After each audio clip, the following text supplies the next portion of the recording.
noite, meus queridos irmãos, a paz do Senhor Jesus. Amém. Amém.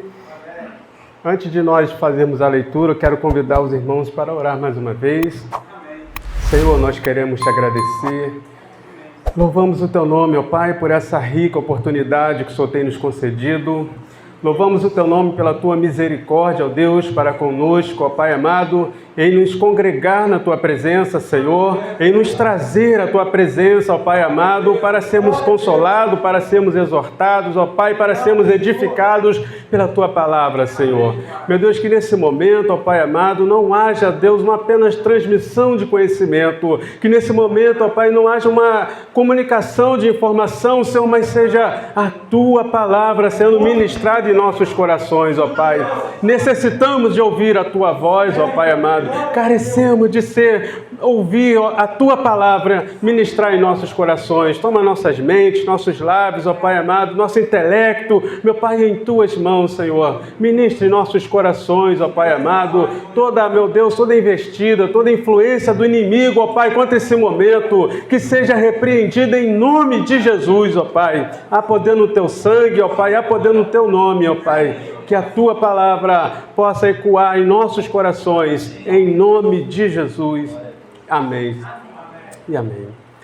Eu convido meus queridos irmãos para lermos a palavra do Senhor, que se encontra no Evangelho de João, capítulo 10. Evangelho segundo escreveu João, capítulo 10, apenas o versículo 10.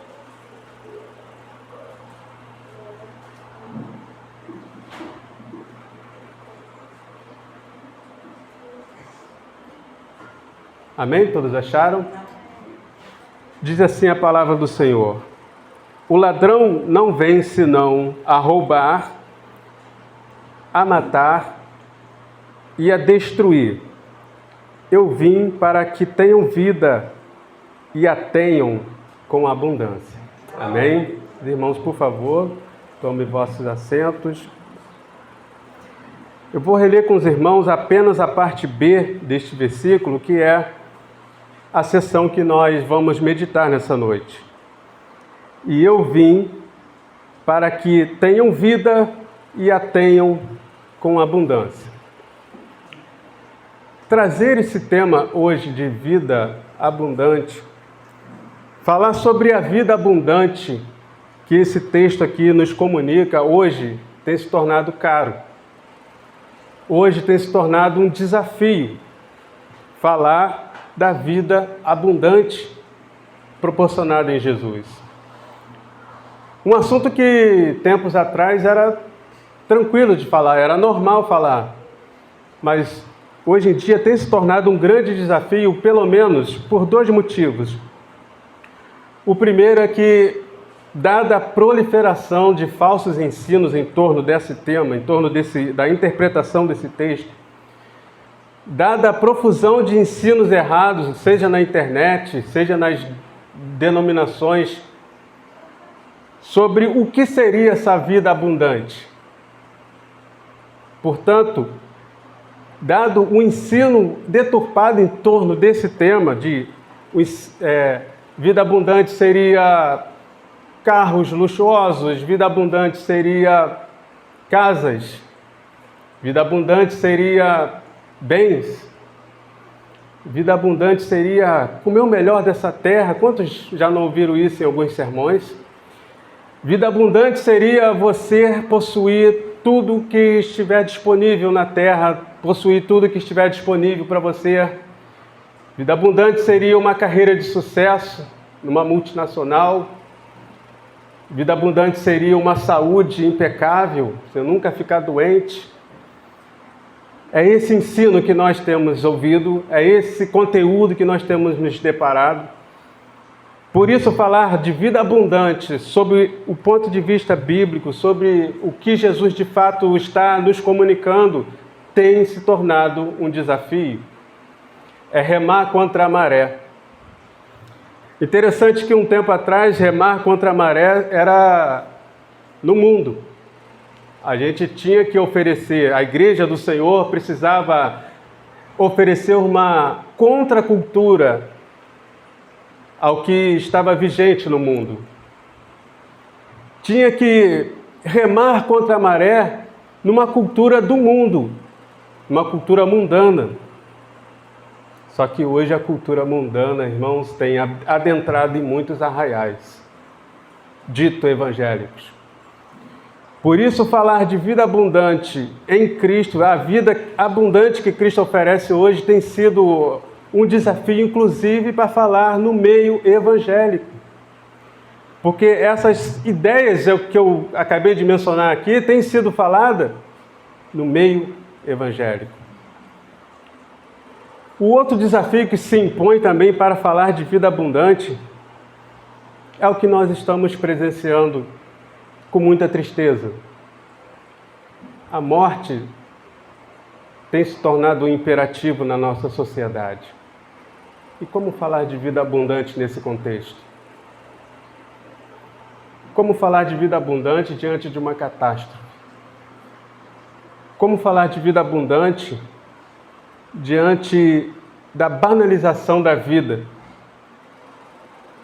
em que a morte tem sido o tema central, em que a morte tem sido o tema de conversas de jantar, conversa trivial de viagem de coletivo. O assunto morte tem sido tratado com frequência, tem sido banalizado pela mídia. Você abre um telejornal, para quem ainda assiste esses telejornais empodrecidos, você, com 5 minutos de telejornal, é só morte. Como falar de vida abundante nesse contexto? Em que o luto deixou de ser algo circunstancial e passou a ser uma constante na nossa sociedade. Como falar de vida abundante? Primeiro, num contexto em que a deturpação desse conceito tem sido predominante, inclusive no meio evangélico. E segundo, em que a morte tem se impondo, tem sido imposta no nosso cotidiano. Jesus vai dizer: eu vim para que tenham vida e vida em abundância. Em Romanos 6:23 vai dizer que porque o salário do pecado é a morte, mas o dom gratuito de Deus é a vida eterna por Cristo Jesus, nosso Senhor e Salvador.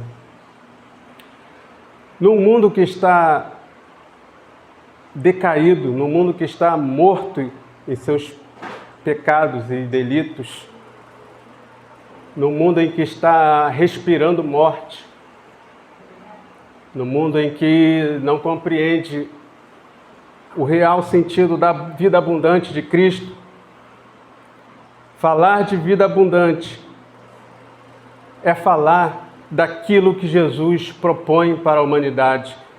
Jesus propõe a vida. Jesus propõe a vida. E que vida é essa, irmãos?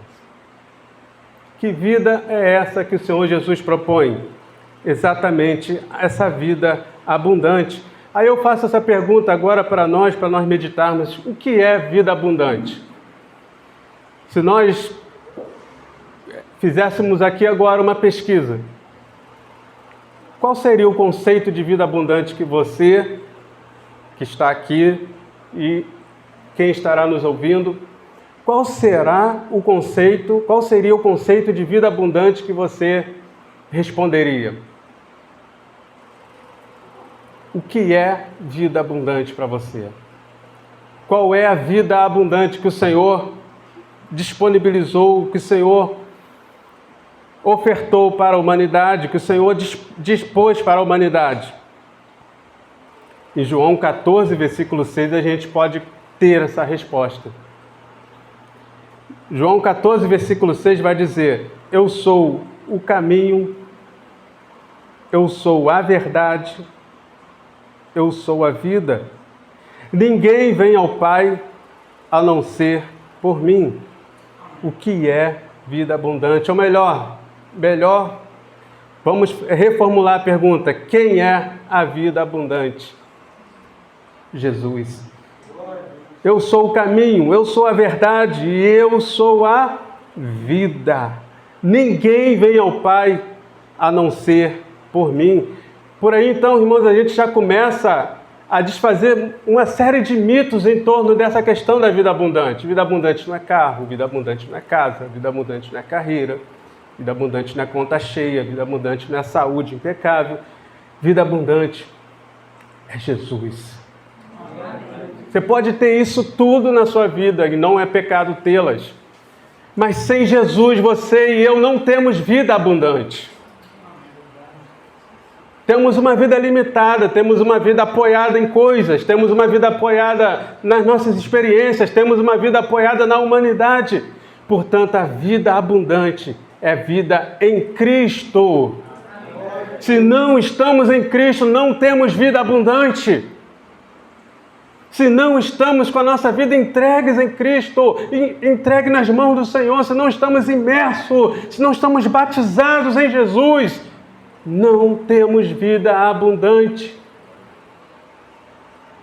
Isso vale inclusive, irmãos, para nós que somos discípulos do Senhor, que frequentamos a casa do Senhor, que fazemos a obra do Senhor. Se não estivermos em Cristo, não temos vida abundante. Temos uma vida religiosa ativa, muito ativa, é verdade, mas vida abundante é só em Jesus. Vida abundante é quando nós estamos em Cristo. Estar em Cristo, irmãos, tem uma série de implicações. Uma série de implicações. Em João 6,57, ainda no livro de João, o próprio Senhor Jesus vai dizer: assim como o Pai que vive me enviou, eu vivo pelo Pai. Assim que quem de mim se alimenta, também viverá por mim. Portanto, queridos, vida abundante tem que estar se alimentando de Cristo, tem que estar se alimentando do Senhor, da Tua presença, da Tua palavra. Quanto tempo nós temos gastado com a palavra do Senhor? Como que vamos falar de vida abundante sem se alimentar de Cristo? Assim, quem de mim se alimenta, também viverá por mim. Muitos de nós vivemos, às vezes, uma vida limitada, uma vida, não uma vida abundante, o que eu vou chamar aqui de vida limitada, uma vida fragilizada, porque nós não estamos se alimentando do Senhor, não estamos se alimentando da Sua palavra, não estamos nos enchendo da Sua presença, não estamos mergulhados no Senhor de fato e de verdade. Nos conformamos em vir ao culto 1, 2 vezes por semana, às vezes uma, e achamos que está bom, e achamos que estamos bem, achamos que estamos com vida abundante, e o Senhor tem muito mais para se revelar a nós. O Senhor tem muito mais para se revelar a nós diante da meditação da Sua palavra, diante do Teu Espírito Santo nos enchendo, nos capacitando, nos orientando, nos exortando, nos direcionando. Precisamos nos alimentar do Senhor, se alimentar do Senhor, que é o quê? O pão da vida. Em João 6,32, a partir do 32 até o verso 59, ele vai falar disso, que Ele é o pão da vida. Se no versículo 57 do capítulo 6, ele diz que para ter vida precisa se alimentar dele. No versículo 32, voltando um pouquinho, ele vai dizer que Ele é o pão da vida. Quantos têm se alimentado desse pão, queridos? Quantos têm se alimentado desse... O pão, ele vai simbolizar o alimento básico da vida. Aquele alimento básico que dá sustentação, que dá vitalidade. Jesus, o pão da vida. João 6,32, ele vai dizer, a partir do versículo 33, ele vai dizer o seguinte, no capítulo 6 de João: porque o pão de Deus é aquele que desce e dá vida ao mundo. Vou repetir mais uma vez o versículo 33 do capítulo 6 do Evangelho de João, onde fala que Jesus é o pão da vida, porque o pão de Deus é aquele que desce do céu e dá vida ao mundo. Quantos têm se alimentado desse pão? Muitos estão deixando de ter vida abundante. Muitos estão deixando de ter a vida que Jesus tem para ele, porque não está se alimentando desse pão. Não está se alimentando desse pão que desce do céu. No versículo 35 ainda do capítulo 6 de João, ele vai dizer: e Jesus disse: eu sou o pão da vida. Aquele que vem a mim não terá fome. Quem crê em mim nunca terá sede. Veja que ele vai falar mais uma vez que ele é o pão da vida, e quem vem a mim, a ele, a Cristo, não terá fome. E quem crê em mim, em Cristo Jesus, nunca terá sede, fome e sede, as necessidades vitais do ser humano. Cristo preenche as nossas necessidades, meus irmãos. Pão e sede, fome e sede.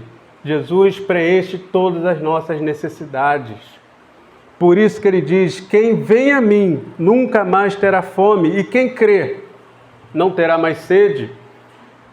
Observe que, embora a vida abundante em Cristo Jesus está disponível, embora o pão tenha descido do céu para alimentar o mundo, para nos alimentar, nossa sede espiritual de Deus, a nossa fome espiritual de Deus, existe uma resposta a essa oferta de salvação.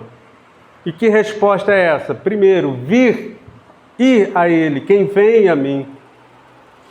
Quem vem a mim, reconhecer que o Senhor Jesus é o Filho de Deus, é o Senhor e Salvador das nossas vidas, ir a Ele, ir em humildade, ir em humilhação, ir em arrependimento. Será que nós temos ido de fato a Cristo? Em arrependimento, em humilhação, em reconhecimento de que nós somos pó e cinza, em reconhecimento de que Ele é o Senhor, Senhor dos senhores, Rei dos reis, sobre o qual todo joelho se dobrará. Ir a Ele. Que eu e você nessa noite possamos ir a Cristo em nome de Jesus, e em arrependimento, e em humilhação, em nome de Jesus Cristo. E quem crê em mim nunca terá sede. Então, além de ir, além de se voltar para Deus, precisamos ir crendo. Precisamos ir crendo no Senhor, na Sua palavra, na sua verdade, na Sua vida, naquilo que Ele falou para nós, naquilo que Ele falou e deixou registrado na Sua palavra. Ir a Cristo e crer na Sua palavra. Amém, irmãos? Amém. No versículo 47 e também no 48, ainda do capítulo 6 de João, ele está falando sobre essa questão do pão da vida. Jesus ser o pão da vida. E este é o pão que desce do céu, para que o que dele comer, o quê? Não morra. Por isso a vida abundante só está disponível para quem se alimenta desse pão, para quem se alimenta de Jesus. Aquele que dele comer não morra. Aqui está falando da morte eterna. Não está falando dessa morte física. Por isso que nós falamos aqui no início sobre o desafio de falar de vida abundante, onde num período em que a morte tem sido um imperativo no nosso cotidiano, em que tragédias têm sido noticiadas e vivenciadas. Mas quando ele fala para aquele que dele comer não morra, está falando da morte eterna, da segunda morte. Não vai morrer quem estiver em Cristo, a segunda morte. Porque quem está em Cristo já passou da morte para a vida, já está vivo, tem a vida eterna. Amém, queridos? Ainda no capítulo 6, no versículo 50, ele vai dizer, e este é o pão que desce do céu. Foi o versículo que eu li. No versículo 57 e no 58, vai dizer, assim como o Pai que vive me enviou, eu vivo pelo Pai. Assim quem de mim se alimenta, mais uma vez ele reforçando, também viverá por mim. E este é o pão que desceu do céu. Não é o caso de vossos pais que comeram o maná, está fazendo referência ao maná que os israelitas comeram no deserto e morreram. Quem comer deste pão, Cristo, viverá para sempre. É a vida no lugar da morte. É a vida no lugar da morte, onde está imperando a morte. Jesus vem e promete e diz que há vida e vida em abundância. E como essa vida, irmãos, chegou a nós? Como que essa vida se tornou acessível a nós? Como que essa vida se tornou disponível para nós? João, aqui no capítulo 10, nesse capítulo em que nós estamos meditando, no versículo 11, um versículo após o que nós lemos, ele vai dizer, eu sou o bom pastor. O bom pastor dá a vida pelas suas ovelhas. No versículo 17 e 18, ele vai dizer ainda, por isto, o Pai que me ama, por isto o Pai me ama, porque dou a minha vida para tornar a tomá-la. Ninguém me tira de mim, mas eu de mim mesmo a dou. Tenho o poder de a dar e o poder de tornar a tomá-la. E este mandamento eu recebi de meu Pai. Portanto, como que essa vida chegou a nós? Como que essa vida ficou disponível para nós? Ela foi doada. Ela foi dada. Veja o que ele diz no versículo 11. O bom pastor dá a vida pelas suas ovelhas. E no versículo 17 e 18, eu dou a minha vida. Mais abaixo ele vai dizer, de mim mesmo a dou. Essa vida abundante que o Senhor tem para mim, para você, tem para a sua igreja, tem para a humanidade, ela não é comprada, ela não é conquistada mediante esforços nossos, mediante sacrifícios, mediante promessas, mediante qualquer ato humano que nós venhamos a fazer, porque essa vida ela é doada, é de graça. Em Efésios capítulo 2, no versículo 1 até o 10, o apóstolo Paulo vai nos trazer um texto, um dos textos mais explícitos sobre a salvação pela graça, sobre esse fenômeno de Cristo dar a sua vida por nós. A partir do versículo 1, ele vai dizer, e vos vivificou, estando vós mortos em ofensas e pecados. Eu estou lendo em Efésios, capítulo 2, a partir do versículo 1. E vos vivificou, estando vós mortos em vossas ofensas e pecados. Ou seja, não tínhamos nada para oferecer a Ele, para que Ele nos vivificasse, para que Ele desse a sua vida como bom pastor pelas suas ovelhas, para que Ele dele mesmo desse a sua vida por nós. Não tínhamos nada que atraísse, não tínhamos nada que fizéssemos para compensar, para atrair esse ato dele. Foi um ato de graça. Em que, noutro tempo, andaste segundo o curso deste mundo, segundo o príncipe das potestades do ar, do espírito que agora opera nos filhos da desobediência, entre os quais todos nós também antes andávamos nos desejos da nossa carne, fazendo a vontade da carne e dos pensamentos. E éramos, por natureza, filhos da ira, como os outros também. Agora, olha que interessante, irmãos. Mas Deus, que é riquíssimo em misericórdia, pelo seu muito amor com que nos amou, estando nós ainda mortos em nossas ofensas, nos vivificou, juntamente com Cristo. Pela graça sois salvos. E nos ressuscitou juntamente com Ele e nos fez assentar nos lugares celestiais em Cristo Jesus, para mostrar nos séculos vindouros as abundantes riquezas de sua graça pela benignidade para conosco em Cristo Jesus. Porque pela graça sois salvos por meio da fé, e isto não vem de vós, é dom de Deus.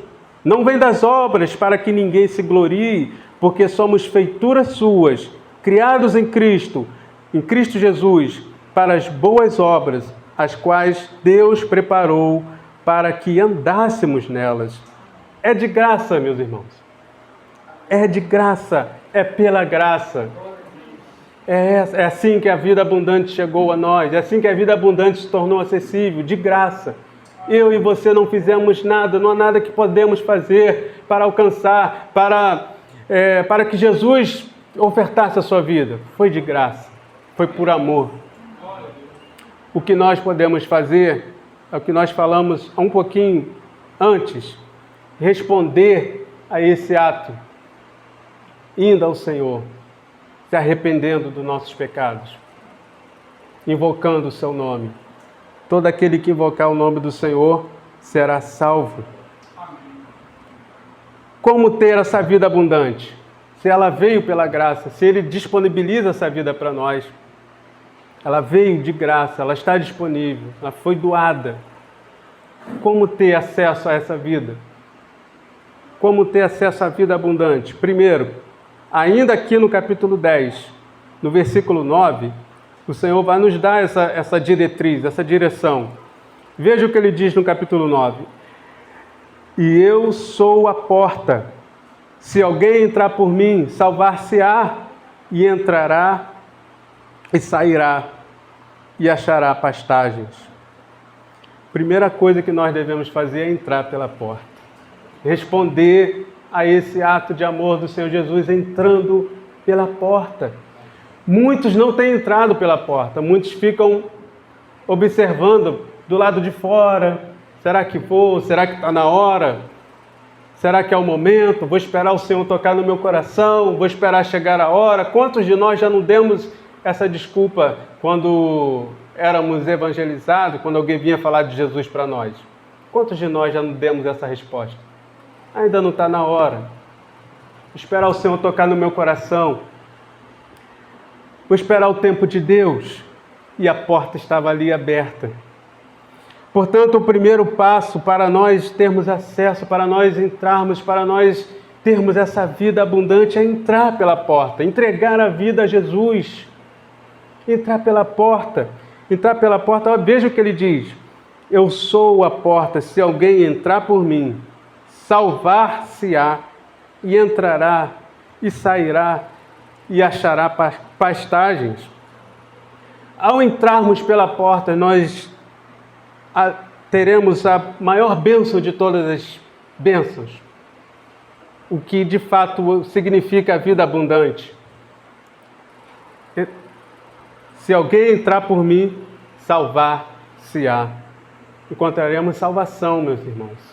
A maior bênção que um ser humano pode ter, a maior conquista que um ser humano pode ter, a salvação da sua alma. Além dessa vitória, além dessa conquista, além dessa bênção do Senhor, que é a salvação, aqui o texto diz, entrará e sairá. Isso implica o quê? Isso nos comunica o quê? Liberdade. Você vai entrar, me imagina alguém numa casa, na sua casa. Você entra, você sai, você trafega pelos cômodos.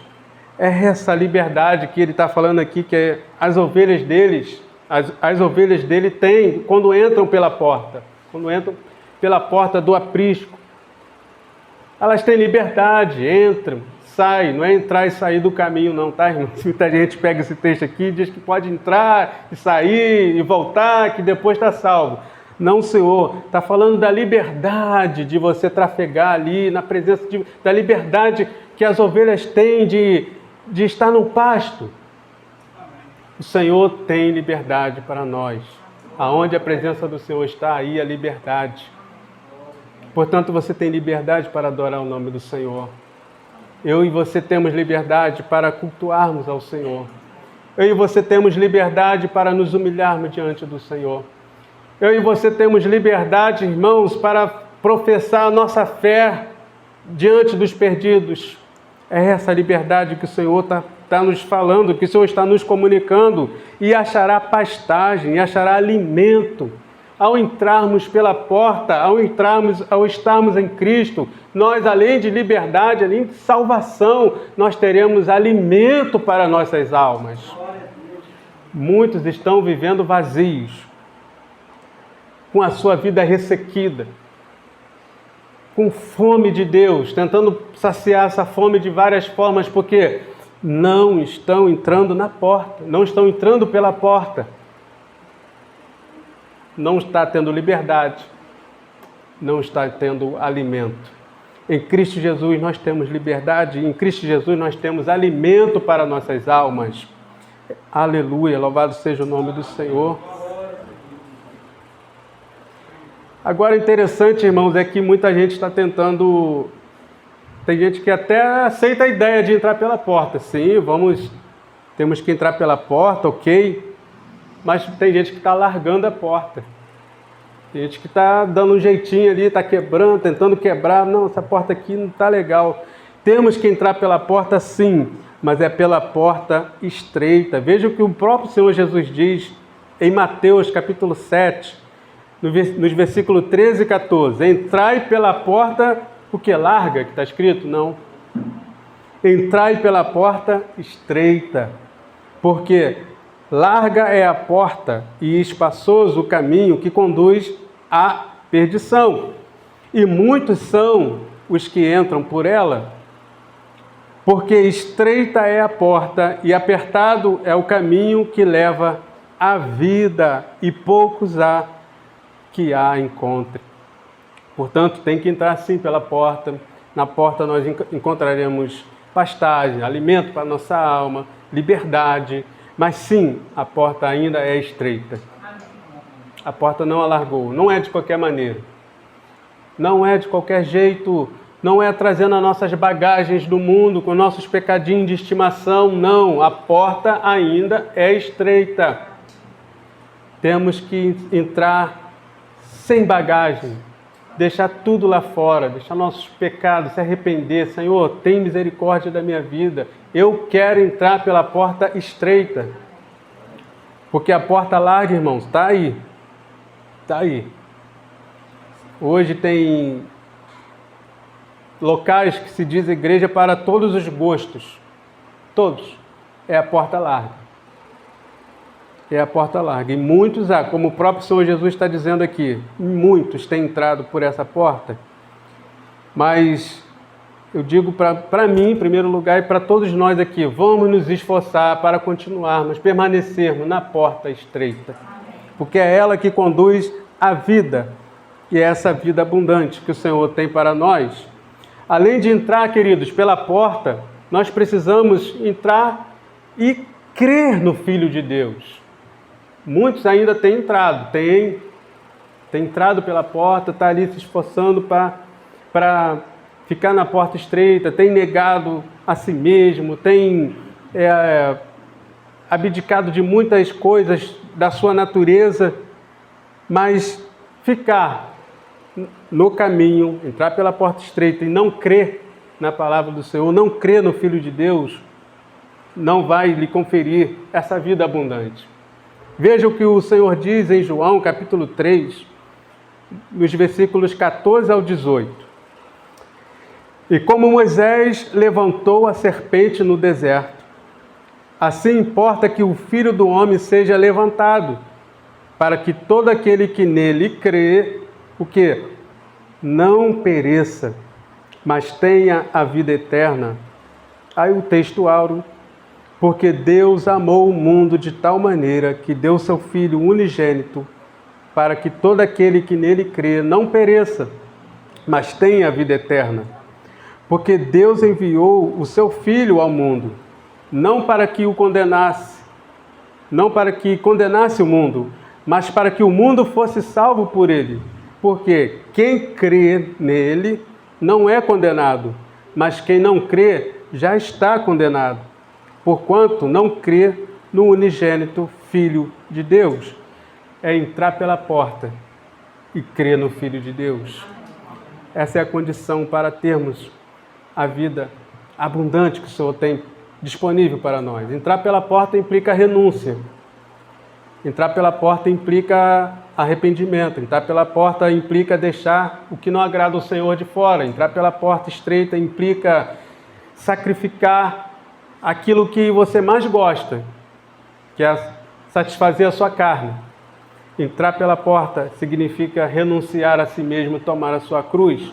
E crer no Senhor Jesus é crer que Ele veio para salvar a tua vida da perdição, a minha vida da perdição. Se nós estamos no caminho, não estamos tendo essa concepção de que eu só estou aqui porque Jesus morreu na cruz por mim, isso tudo que nós fazemos, se nós não estivermos com essa convicção, não vai passar de um ato religioso. Mas se nós estivermos crendo de fato e de verdade que nós estamos aqui porque o Senhor Jesus entregou sua vida por nós, nós estamos vivendo a vida abundante que Ele tem para nós. Glória seja dada ao nome do Senhor. Irmãos, já caminhando para o final, o que essa vida abundante nos proporciona? Já vimos que o Senhor dá essa vida abundante de graça. Ele doa essa vida.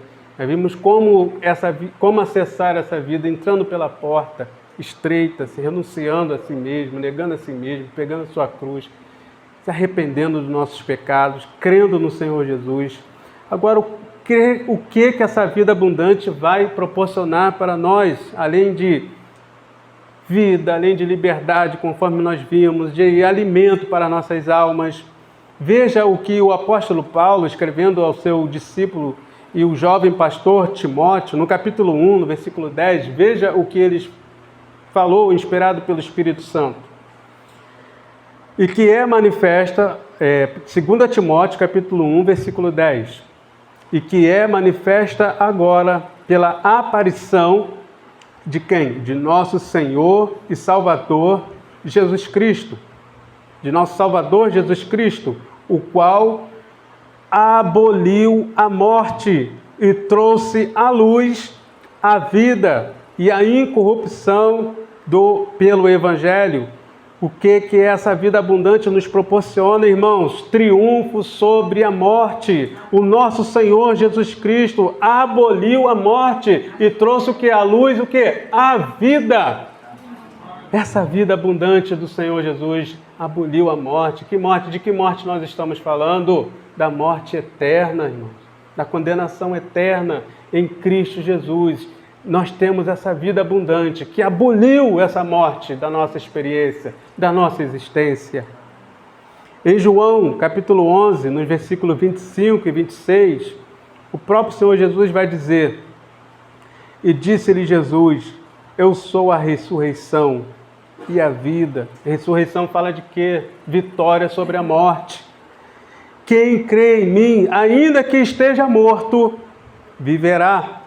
E todo aquele que vive e crê em mim, nunca morrerá. Crê tu isto? Eu faço essa pergunta para mim e para você. Crê você nisso? Que aquele que está em Cristo nunca morrerá. É a vitória, é o triunfo sobre a morte. É essa vida abundante, irmãos, que o Senhor tem para nós. Ainda que tudo à nossa volta esteja mórbido, tudo à nossa volta esteja catastrófico, tudo à nossa volta esteja respirando morte, mas a vida abundante que o Senhor nos proporciona, a vida abundante que o Senhor nos deu graciosamente, a vida abundante que Ele doou para nós, uma das vitórias, e a principal vitória que ela pode nos dar, o principal benefício que ela pode nos trazer, é o triunfo sobre a morte.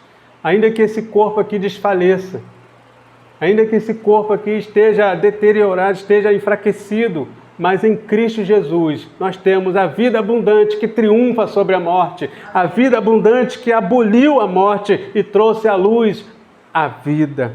Glória seja dada ao nome do Senhor. Diante desses fatos, irmão, nós temos um convite. O próprio Senhor Jesus fez um grande convite para a humanidade. Em Mateus capítulo 11, versículo 28, ele vai dizer: vinde a mim. Veja que convite especial que o Senhor faz para mim e para você nessa noite. Vinde a mim todos os que estáis cansados e oprimidos, e eu vos aliviarei. Vou repetir, vinde a mim todos os que estáis cansados e oprimidos, e eu vos aliviarei. O pecado tem deixado muitos oprimidos, irmãos. O pecado tem deixado muita gente cansada. A gente vive uma sociedade cansada.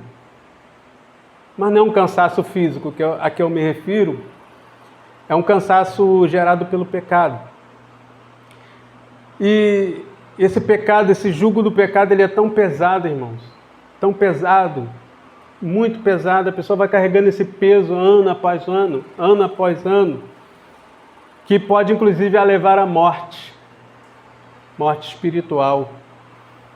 Temos visto muitas pessoas andando pelas ruas, mas são corpos sem vida, porque não desfrutam da vida abundante em Cristo Jesus. São corpos cuja vida já se esvaiu. Se na vida abundante que Cristo nos oferece, Ele aboliu a morte, a vida que muitos têm levado hoje sem Cristo, a vida que o ser humano leva sem Jesus, é uma vida que aboliu a própria vida. Não é. É uma inexistência. É um corpo perambulando, é um corpo vazio. E muitos não têm atentado para esse convite que o Senhor tem feito. Vinde a mim todos os que estáis cansados e oprimidos, e eu vos aliviarei. Em Cristo Jesus a morte foi dissipada. Em Cristo Jesus a vida. Em Cristo Jesus há vida em abundância. Portanto, que possamos, irmãos, que todos que estão nos ouvindo, possa atender a esse convite. Vinde a mim, você que está cansado, oprimido pelo pecado, que está vivendo uma vida, na verdade, uma vida sem vida. É apenas um corpo. O Senhor te convida, vinde a mim. Todos os que estáis cansados e oprimidos, e eu vos aliviarei. Tirarei esse fardo das suas costas, esse fardo pesado, e colocarei meu fardo que é leve, uma vida abundante. Que possamos, irmãos, em nome do Senhor Jesus, vivenciar, ter essa vida abundante, que ela foi dada a nós de graça. Não fizemos nada para merecer. Ela foi nos dada de graça. Precisamos responder a esse gesto de amor, este gesto de misericórdia, indo a Ele, entregando a nossa vida a Ele, nos arrependendo de nossos pecados, nos humilhando perante Ele, entrando pela porta estreita, renunciando à nossa carne, entrar pela porta estreita, renunciando à nossa natureza, crendo no Filho de Deus, confiando nele, se comprometendo com Ele e desfrutando desse triunfo sobre a morte. Em Cristo Jesus, nós triunfamos sobre a morte. Em Cristo Jesus. Amém? Quero convidar você para fazer uma oração comigo mais uma vez. Pai, eu quero te agradecer e te bendizer, Senhor, pela Tua palavra.